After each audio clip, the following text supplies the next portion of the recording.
বিনতি আমার, ও গো মহিম দয়াময়। কোরআনের পথে অবিচল থেকে আমার মরণ যেন হয়, রসুলের পথে অবিচল থেকে আমার মরণ যেন হয়। তোমারই কাছে বিনতি আমার, তোমারই কাছে বিনতি আমার, ও গো মহিম দয়াময়। ইমানের পথে অবিচল থেকে আমার মরণ যেন হয়। আলহামদুলিল্লাহ, সমস্ত প্রশংসা সেই মহান রব্বুল আলামিনের, যিনি আমাদের রবিউল আউয়াল মাস গত হয়ে গেল, রবিউল সানি আজকে প্রথম জুমা, রবিউল সানির প্রথম জুমা। আল্লাহ পাক আমাদেরকে সেই জুমায় উপস্থিত হওয়ার তৌফিক দান করলেন। সেই মহান দরবারে আমরা শুকরিয়া জ্ঞাপন করি, আমরা সকলেই বলি আলহামদুলিল্লাহ। আল্লাহ পাক কালামের ভিতর বলেন, লাইন শাকারতুম লাআযিদান্নাকুম ওয়া লাইন কাফারতুম ইন্না আযাবি লাশাদীদ। যে বান্দা আমার নিয়ামত পায়, নিয়ামতের শুকরিয়া আদায় করে, তার নিয়ামতকে আমি আল্লাহ পাক বাড়ায় দিব। আর যে বান্দা আমার নিয়ামত পাইলেও নিয়ামতের না শুকরিয়া আদায় করে, ইন্না আযাবি লাশাদীদ, সত্য আযাব দ্বারা তাকে গ্রেফতার করি নাও। আল্লাহ তাআলার নিয়ামত যেমন, আল্লাহ তাআলার গজবও তেমন। আল্লাহ তাআলা যখন বান্দাকে নিয়ামত দেন, এত পরিমাণে নিয়ামত দেন যে বান্দা গুণও শেষ করতে পারে না। আর যখন নাকি গজব দেওয়া শুরু করে দেন, সব জায়গায় প্রশংসা করতে হবে কার বলেন দেখি? আমরা তো মনে করেন যে মানুষের মাঝে মধ্যে প্রশংসা করি, টাকাওয়ালা টাকা দেখে প্রশংসা করি, ঠিক কিনা বলেন? কিন্তু আল্লাহ বলেন যে না, কোনো প্রশংসা চলবে না, কেবলমাত্র শুধুমাত্র কার প্রশংসা চলবে?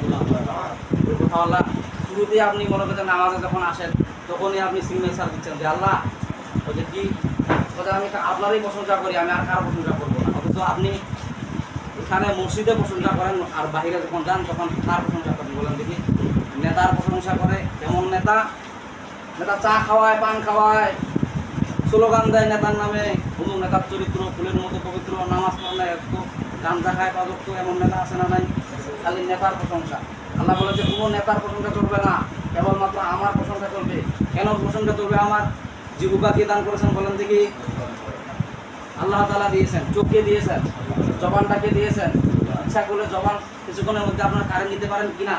কিন্তু কারে নেয় না। আপনি মানুষের প্রশংসা করেন, তারপর আল্লাহ জবান কারে নেয়। আল্লাহ বলে যে তোমরা তো বেকুব স্বর্গে বাস করো, তোমরা মানুষের প্রশংসা করো, মানুষের শুকরিয়া আদায় হয়, কিন্তু তোমার তো কোনো ভালো হয় না। আর আমার আল্লাহর যখন তোমরা প্রশংসা করবা, তখন তোমার নিয়ামত আমি আল্লাহ পাক এত পরিমাণে বাড়ায় দিব, তোমার মর্যাদা আমি আল্লাহ পাক বাড়ায় দিব। বলেন না সুবহানাল্লাহ? যারা বেশি বেশি করিয়া বেশি বেশি আল্লাহ তাআলার প্রশংসা করে, তার নিয়ামত বেশি বেশি পরিমাণে আল্লাহ বাড়ায় দেন। আর যারা মানুষ, আর যারা আল্লাহ তাআলার প্রশংসা করে না, খালি মানুষের প্রশংসা করে, তাদের দেখবেন আকৃতি এবং চেহারা ছবি বিকৃত হয়ে যায়, ঠিক কিনা বলেন? আল্লাহ পাক বলতেছেন কেবলমাত্র আলহামদুলিল্লাহি রাব্বিল আলামিন। মসজিদের মধ্যে সিগনেচার দিচ্ছ যে শুধুমাত্র কেবলমাত্র আমার আল্লাহর প্রশংসা রাখা। কোন রব? যিনি সারা জাহানের প্রতিপালক। বিশেষ নিয়ামত। কেমন নিয়ামত? আমরা নিয়ামতের প্রশংসা করি না, আমরা খালি করি মানুষের প্রশংসা, মানুষের চলাফেরার প্রশংসা। আল্লাহ বলেন যে না, ওই প্রশংসা চলবে না, কেবলমাত্র প্রশংসা আমার আল্লাহরই করো। বলেন না সুবহানাল্লাহ? মানুষ ইঞ্জিনিয়ার হয়, হয় কিনা হয়? ডাক্তার হয়, হয় না? বড় ডিসিএসপি হয়, দেখবেন যেগুলোর মধ্যে ঘুষ আছে। আজও পর্যন্ত কোন শুনছেন আলেম হইতে ঘুষ লাগছে, হাফেজ হইতে ঘুষ লাগছে, মাওলানা হইতে ঘুষ লাগছে? যেমন নিয়ামত আল্লাহ পাক দান করলেন, যে এই নিয়ামতের মধ্যে সুষ্ঠু নিয়ামত এবং শান্তি নিয়ামত। বলেন না সুবহানাল্লাহ? এমন নিয়ামত দিয়ে দিলাম যে নিয়ামতের মধ্যে ঘুষ লাগে না। আলেম হইতে ঘুষ লাগে। মসজিদের প্রতি ইমাম সাহেব আলেম মানুষ, উনি ঘুষ দিয়া মাওলানা আবাস করছে। যারা এসপি হয়, ডিসি হয়, ইঞ্জিনিয়ার হয়, ঘুষ আছে না নাই? এত টাকা দেওয়া লাগবে, কত টাকা দেওয়া লাগবে, সরকারি কাম হয়ে যাবে। আল্লাহ বলছে না, আলেমটা এমন একটা জিনিস, হাফেজ, তুমি সম্মান না দাও আর না দাও, আল্লাহ তাআলা ঠিকই দেয়। রাসূল হাদিসের মধ্যে বর্ণনা করেন, খায়রুকুম মান তাআল্লামাল কুরআন ওয়া আল্লামা। মনে হয় জানেন না হাদিসটা? আল্লাহ রাসূল বলেন, খায়রুকুম মান তাআল্লামাল কুরআন ওয়া আল্লামা। যে ব্যক্তি কুরআন শিক্ষা করে এবং অপরকে শেখায়, সে বড় শ্রেষ্ঠ। কোনো ইঞ্জিনিয়ারকে বলেন নাই, কোনো ডিসিএসপি কোনো কিছুকে বলেন নাই, কেবলমাত্র যারা কোরআন শিক্ষা করে এবং অপরকে শিক্ষা কাকে বলছেন, ঠিক কিনা বলেন? হাদিস উল্টা করতে পারবেন, রক্তের গরমে সব কিছু করতে পারবেন, কিন্তু কোরআন কি উল্টা করতে পারবেন? এই কোরআনের হেফাজত কে নিয়েছেন? আল্লাহুম্মা সাল্লি সালাতান কামিলা সাল্লি সালামান আলা মুহাম্মদ। সকলে আওয়াজ করে বলি সাল্লাল্লাহু আলাইহি ওয়াসাল্লাম। আজকে তোমার আলোচ্য বিষয় হলো ইলম। ইলমটা আসলে কি জিনিস, ইলমটা কতটুকু দরকার? যাদের উপর যাকাত ফরজ হয়ে গেছে তাদের উপর যাকাতের ইলম শিক্ষা করা কি প্রবল নাকি খরচ? যাদের উপর হজ ফরজ হয়ে গেছে ওই হজের শিক্ষা গ্রহণ করা কি? দুনিয়ার মধ্যে টাকা পয়সা অর্থসম্ভব সব কিছু করে থাকবে, আপনাকে যাওয়া লাগবে। যখনই চিঠি আসবেন, যত আপনি রক্তের গরম দেখান, যতই টাকার গরম দেখান, যখন নাকি মৌত চলে আসবে আপনাকে যাওয়া লাগবে। তা আমার মুখের কথা নাকি? আল্লাহ পাক কোরআনে বলছেন কুল্লু নাফসিন যায়কাতুল, প্রত্যেক স্বাদ মৃত্যু স্বাদ গ্রহণ করতে হবে। যতগুলো আমি জীবন নিয়ে আসছি মৃত্যু স্বাদ গ্রহণ করতে হবে। যতই আপনি বাহাদুরি করেন তুমি আপনাকে ছাড়তে হবে। ফেরাউন নমরুদ ছাড়ছে, বিশ্ব নবীজের যারা আকিদা ছিল তারাও ছাড়ছে, ছাড়া লাগবে, এটাই হলো নিয়ম। আজকের জমার আলোচ্য বিষয় হলো ইলম। ইলম আসলে কি জিনিস, ইলমটা কতটুকু দরকার, মানুষের কতটুকু দরকার। আর পাশাপাশি আমি আপনাদের সামনে যে আয়াতে কারিমা তেলাওয়াত করেছি সূরা মুজাদালা, কি সূরা বলেন দেখি? সূরা মুজাদালা। কোরআন শরীফের মধ্যে কতগুলো সূরা আছে বলেন দেখি? 114 খানা। 114 খানা কি আছে? আর কিতাব কয়খানা আছে বলেন দেখি? 4 খানা। 104 খানা আছে, বাকিগুলা হলো বাতিনি, আর এটা হলো জাকেরি, জাকের যেটা প্রকাশ করেছে। তাওরাত, জবর, ইনজিল, তারপরে আল কোরআন। এই 4টা হলো কি জাকেরি কিতাব। আর বাতিনি আরো অনেক কিতাব আছে, কিন্তু মূল কিতাব হলো কোনটা বলেন দেখি? কোরআন শরীফ। কোরআন শরীফ। কোরআন শব্দ কি বলেন দেখি? কোরআন মানে পড়ো, শরীফ মানে ভদ্র কোরআন। তুমি পড়ো কোরআন শরীফ, ভদ্র কোরআন পড়ো। অনেকজন আমরা কোরআন পড়তে জানি না, টাকার অঙ্কের হিসাব জানি, কিন্তু কোরআন খবরের মধ্যে যখন ঢুকবে তখন কোরআনের হিসাব শুনবে না টাকার হিসাব শুনবে? সারা জীবন যারা টাকার পিছনে দৌড়েছেন, অর্থর পিছনে দৌড়েছেন, ওদিন মৌতের সময় হিসাবের খাতায় পড়ে যাবে, আজারের করবে কি যে কি ব্যাপার, আপনাকে তো যাওয়া লাগবে। বলছে না অমুক ব্যাংকে আমার এত টাকা আছে, অমুক দোকানে আমার এত টাকা আছে, বলছে সব খেয়া যাওয়া লাগবে। বলছে না নিয়ে যাবো অমুক কাপড়ে, নিয়ে যেতে পারবে নাকি? একজন একজন হালাল হারাম না মানিয়া কত টাকা করছো কামাই, কত টাকা রাখবা কোথায়, খাবারের তো পকেট নাই, টাকা পয়সা লইয়া কেউ কি কবরে গেছে, কি জবাব দিবি রে তুই আল্লাহর কাছে, কিনা বলেন? খাবারের পকেট আছে নাকি? সব টাকা অত সম্ভব যত কিছু আপনি কামাই করেছেন এগুলা দুনিয়া রাখে যেতে যাওয়া লাগবে। কবরে আপনি কিছু নিয়ে যাইতে, যদি কোরআন করেন, কোরআন তেলাওয়াত করেন, কোরআন অনুযায়ী যদি আমল করেন, তাহলে আপনি এগুলা কবর নিয়ে যাইতে। আমি আপনাদের সামনে যে সূরা মুজাদালা, সেই সূরা মুজাদালা আয়াতগুলো 22টি, 58 নম্বর সূরা। কত নম্বর সূরা? কোরআন শরীফের মধ্যে 58 নম্বর সূরা। আল্লাহ পাক এই সূরা যে নাযিল করেছেন একটা ঘটনা কেন্দ্রে। আল্লাহ তাআলা যে মানুষকে কত দাম দেন, কত যে মর্যাদা দেন, সেই মর্যাদা অনুযায়ী দাম অনুযায়ী আল্লাহ পাক সূরা মুজাদালা নাযিল করেছেন। বলেন না, মুজাদালা শব্দের অর্থ হলো তর্ক বিতর্ককারী। আমরা তর্ক বিতর্ক করি না, আল্লাহ পাক তর্ক বিতর্ককারী নামে একটা সূরা নাযিল করেছেন। বলেন না সুবহানাল্লাহ। আল্লাহ পাক বলেন যে তোমরা তর্ক বিতর্ক করো, কি নিয়ে তর্ক বিতর্ক করো, সেই সম্বন্ধে আমি আল্লাহ পাক সূরা নাযিল করেছি। বলেন না সুবহানাল্লাহ। এটা নাযিল হয়েছে হিজরত হওয়ার পর, মানে মাদানায়, মদিনায় নাযিল হয়েছে। বলেন না সুবহানাল্লাহ। আল্লাহ রাসূলের দরবারে এক মহিলা আসলেন, আসে বিচার দিচ্ছে। কেমন বিচার দিচ্ছে? নবীজির দরবারে আসে বলছেন, হুজুর আমি কোনো অন্যায় করি নাই, কিছু করি নাই, থাকাও আমার স্বামী আমাকে মা বলে সম্বোধন করলো। তখনকার যুগে, জাহিলাতের যুগে ছিল, কোনো মহিলাকে যদি কেউ মা বলে সম্বোধন, স্ত্রীকে যদি মা বলে সম্বোধন করে স্ত্রী তালাক হয়ে যায়। তখনকার যুগে এমন ছিল, এখনকার যুগও এমন আছে। কেউ যদি বলে যে তোমার হাতটা, স্ত্রীকে যদি বলে তোমার হাতটা আমার মায়ের মতো, তোমার চোখগুলো আমার মায়ের মতো, অটোমেটিক তালাক হয়ে যায়, কিনা বলে? তো তখনকার যুগে এক মহিলা খাওলা বিনতে সালাবা রাদিয়াল্লাহু তাআলা আনহা বিশ্ব নবীজির দরবারে আসলেন। আসে বলতেছেন যে হুজুর আমার স্বামী কোনো আমি অন্যায় করি নাই, কিছুই করি নাই, থাকাও আমার স্বামী আমাকে মা বলে সম্বোধন করলো, মানে তালাক হয়ে গেল। তো এর আমাকে ফায়সালা কি দেন, ফায়সালা দেন। বিষ্ণু নবীজির কাছে যখন ওই মহিলা আসলেন, বিষ্ণু নবীজি বললেন, হে মহিলা, এই সম্বন্ধে তো কোনো আয়াত কারিমা নাজিল হয় নাই, মা বলে যেহেতু সম্বোধন করছে তুমি তো তালাক হয়ে গেছো, তালাকে এই সম্বন্ধে তো কোনো আয়াত কারিমা নাজিল হয় নাই, আমি তোমাকে কি সমাধান দিব? হাওলা বিনতে সালামা রাদিয়াল্লাহু তাআলা আনহা টেনশনের মধ্যে পড়ে গেল, সমাধান পাবো না। আল্লাহু আকবার বলেন না, আল্লাহু আকবার। ইমানদার উপায় করেন, মনে করেন যে আমি মুসলিম, ও ব্যক্তি বেদিন, আমার পক্ষে রায় হবে আর ওর বিপক্ষে রায় হবে, তেমন না।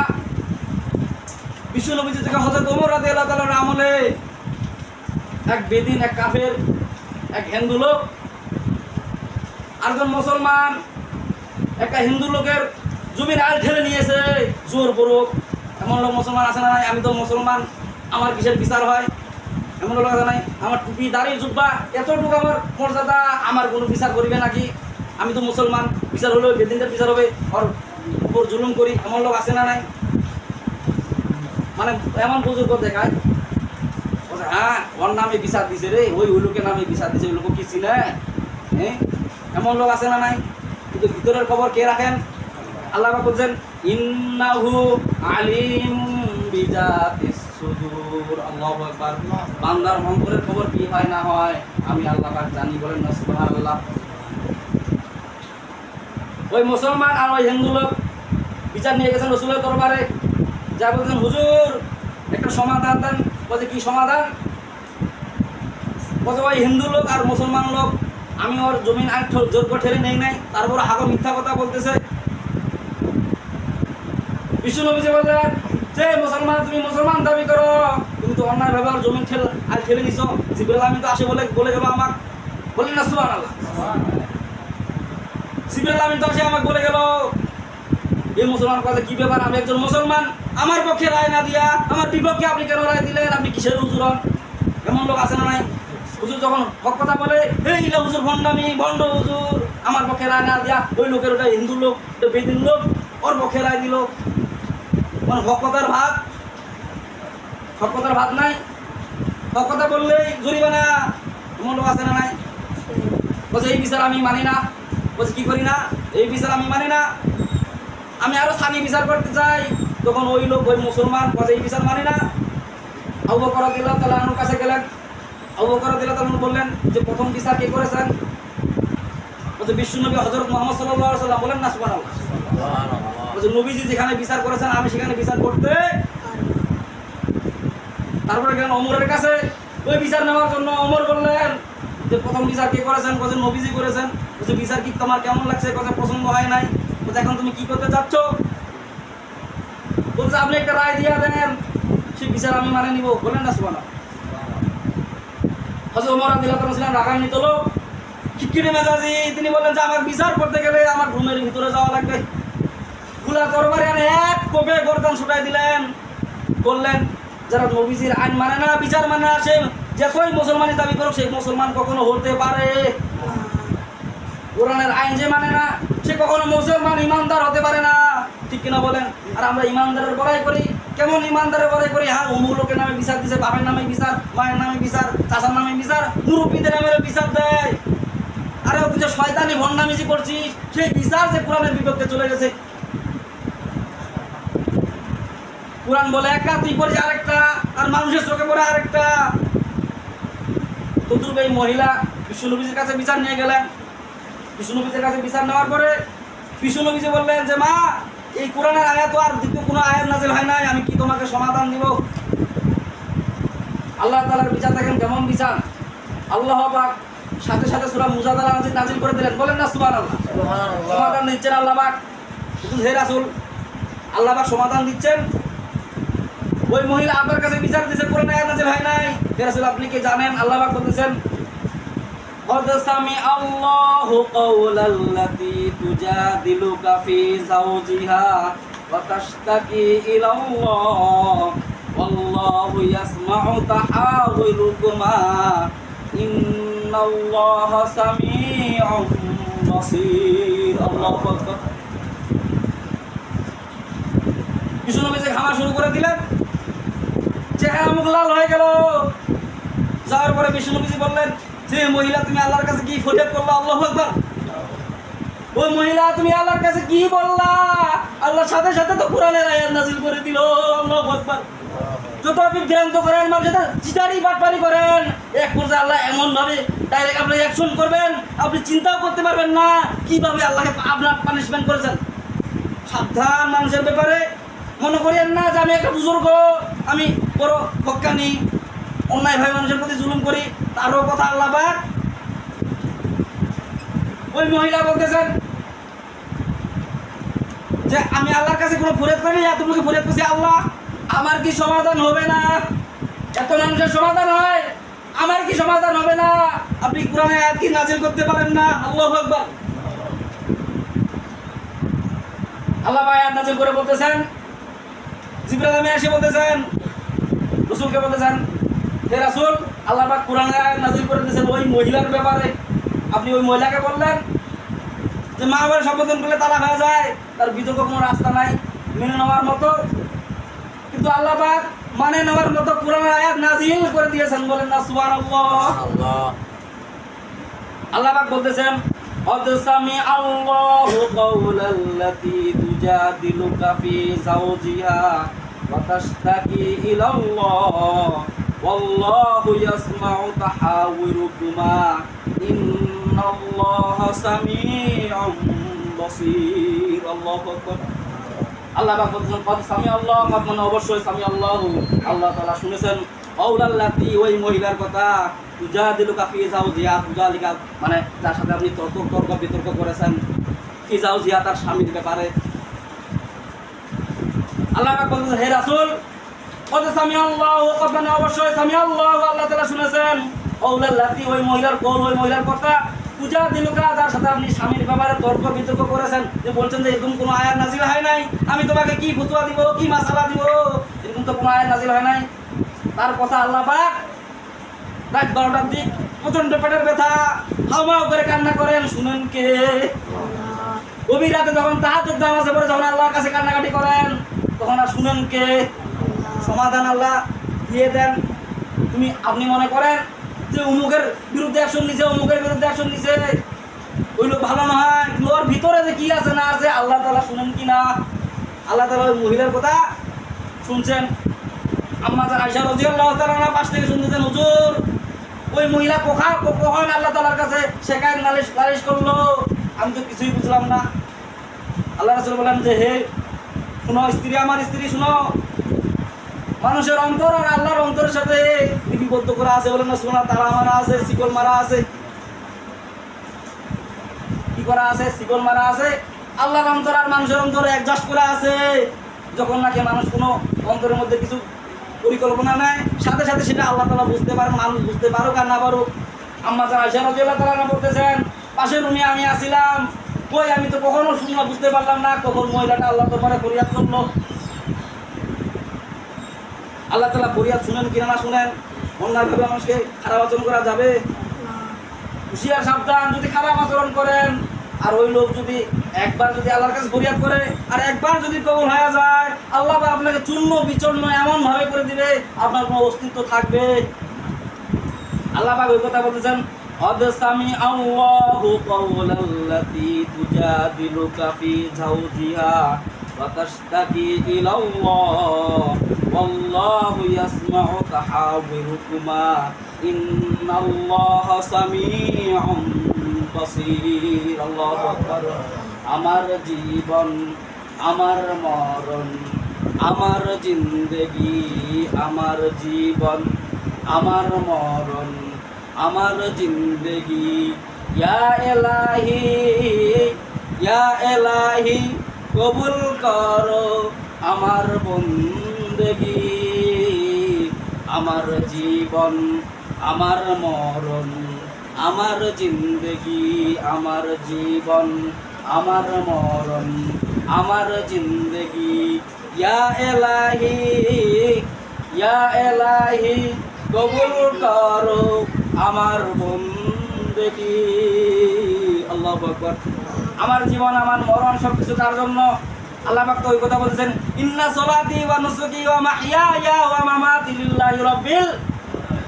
তোমার নামাজ, রোজা, হজ, যাকাত যত কিছু আছে আমার আল্লাহর জন্য করো। মানুষ বলবে যে তোমার এটাই কবুল হয় না, ওইটা কবুল হয় না, কিন্তু আমি আল্লাহ কবুল করি কিনা দেখো, সব তো আমি আল্লাহ দিব, ঠিক কিনা বলেন? তোমার ভিতরে কি পেপারম্যান আছে না আছে আমি আল্লাহ তো বুঝি, পাশে 8 জন যে আছে ওরা তো বুঝে না, ওরা খালি অন্যায় দেখে দেখে, কিন্তু আমি আল্লাহ তো তোমার ভালো দেখি, ঠিক কিনা বলেন?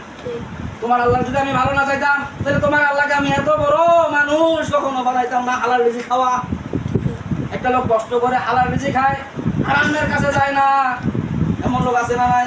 কষ্ট করে চলে তাও হারামের কাছে যায় না, হালাল ছাড়া অনেক কিছুই বুঝে না, কষ্ট করে চলবো তাও হারাম খাবো। যখন হালাল কথা বলবেন, যখন হালাল পথে চলবেন, যখন হালাল উপার্জন করে খাবেন, তখন পয়েন্টে পয়েন্টে আপনার সমস্ত ইবাদত বন্দেগী আল্লাহ পাক কবুল করে। আল্লাহ পাক বলতেছেন, হে রাসূল আপনি শুনেন, যেই মহিলা আপনার কাছে শিকায়ত করেছে সেই মহিলার অন্তর তো আমার অন্তরের সাথে বান্ধা। আল্লাহু আকবার।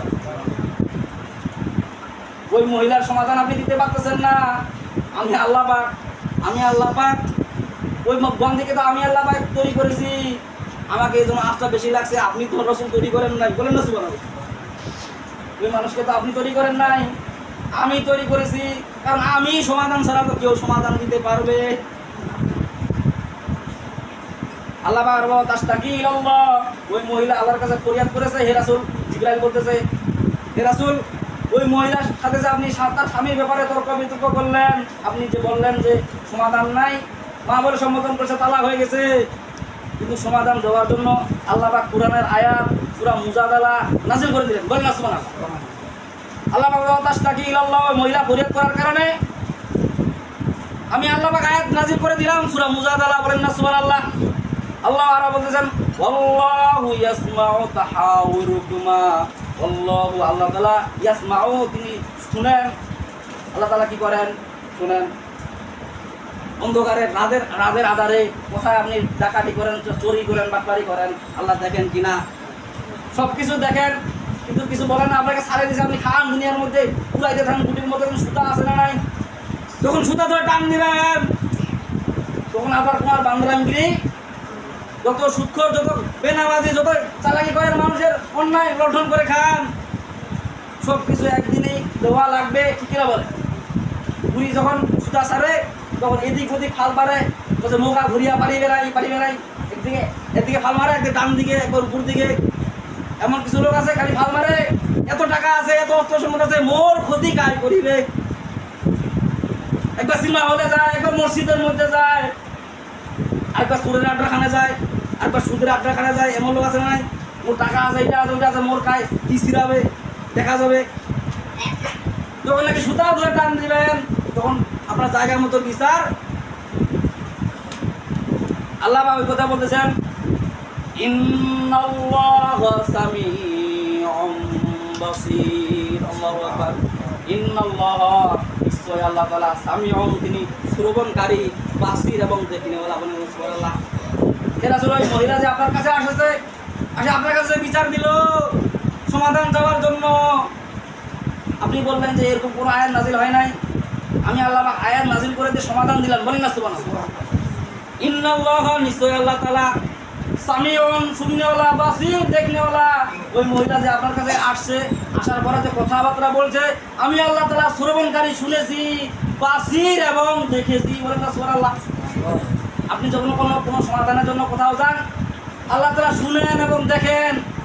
যখন আপনি আল্লাহর কাছে বিচার দিবেন, জায়গার মতো বিচার, সময় না থাকার কারণে, একটা 20 বাজে গেছে তো, সময় না থাকার কারণে, আচ্ছা আগামী জুমায় তার ফায়সালা মাসালা আল্লাহ আমাদেরকে সবাইকে সঠিক সুন্নাত দান করুক, তাদের সুন্নাত বাকি আছে, সুন্নাত